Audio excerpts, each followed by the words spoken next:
Eto guys, good morning muna rito at good evening dyan. At syempre, ito, may maganda tayong pag-uusapan dahil may ikwinento sa atin ang ating puting kabayo. Okay.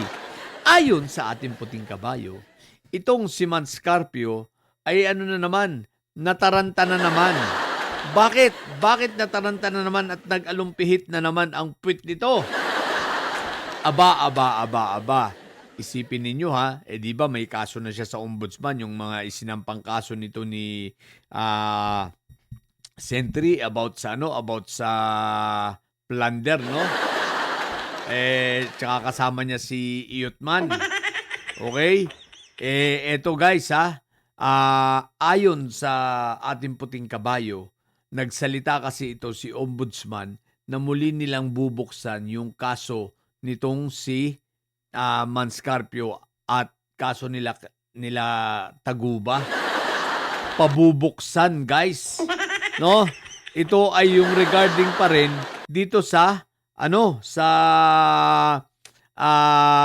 magnetic lifter na merong toneladang pinagbabawal na shabs na nagkakahalaga ng 6.1 billion. So, 1 tonelada yun. Ibig sabihin, kung 6.1 ang valuation noong panahon ni Pentaboy ay mga 6,800 per grams. So, kung 6.1 billion ito, baka ang ginawang valuation na lang ay 6,100 per grams kasi tonelada no? So, ibig sabihin, isang tonelada. What the heck? Oh, guys so pabubuksan ni Ombudsman. At muling pag-aaralan ang kaso nito nila Taguba. Di ba si Taguba yung nakakulong ngayon na lang ito broker na ginawang fall guy nito nila Iyotman tsaka nito ni Manscarpio. Ngayon, kinakabahan lalo si Manscarpio kasi nga sa isip-isip niya, nabanggit rin niya na kung si Marco Tae nga tinuluyan kami pa kaya. Kung si Marco Tae nga na may suporta ng kulto, siya pa kaya ang hindi tuluyan, di ba? Kaya si Ombudsman good job Ombudsman, good job Talagang marami kang pinaiiyak ngayon Sana ituloy-tuloy mo lang yan. Kaya lang medyo nakukulangan pa rin ako. Ombudsman, Beke naman yung kaso paspasan mo na, bagamat naririnig namin balita namin talagang nasa fact-finding na ito, okay, at talagang gumugulong naman, gumagalaw ang baso, baka pakibilis-bilisan. Pero syempre, dapat pulido. Ang tinutukoy ko, itong kaso ni Sabit Sipon, itong kaso ng plunder na ikinaso ni Atty. Estelita. Ombudsman, tingnan nyo naman ang ginagawa ngayong harassment nitong si Sabit Sipon kay Atty. Estelita. Napakaraming demandang ginawa. Pinagdedemanda ng libel kung saan-saang lugar, sa Quezon City, sa Ilocos Sur, tapos napakarami pang counts. Maliwanag naman na ini-intimidate na lang si attorney, di ba? Maliwanag na intimidation ang nangyayari. Ombudsman, baka naman pagalawin na ang baso. Para sa ganun makita natin kung talagang kayang-kaya mo rin itong si Sabit Sipon, Talagang talagang hindi lang kita sasaluduhan rito, di ba? Talagang tatalon ako sa pagkagalak at pagkabilib sa'yo kapag ito ay naisampa mo sa Sandigan Bayan at si Sabit Sipon ay malabasan ng warrant. Ay, Diyos ko po, Rudy.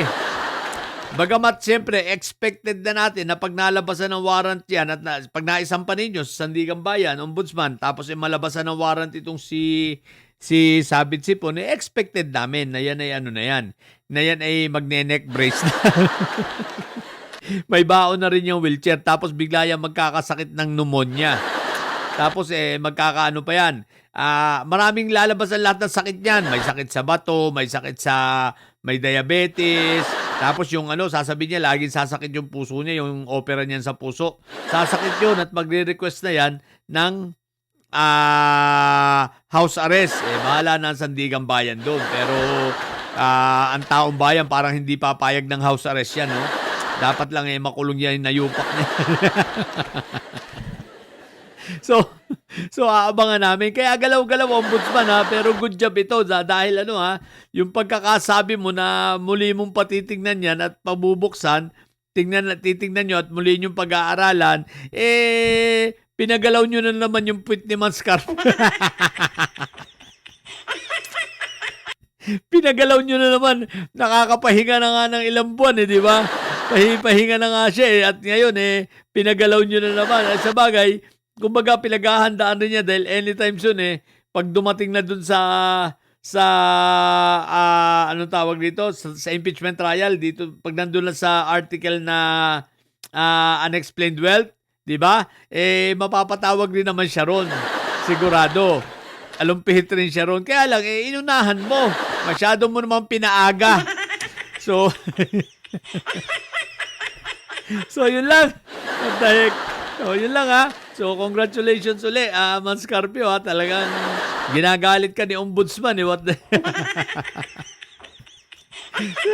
Sa mga bobo diligent at may side na nyo, ang tatay nyo ipreso, ang BP nyo ay bobo. Manatili kayo mga bobo at may side sapagkat ang may side ay laging high blood. Bye!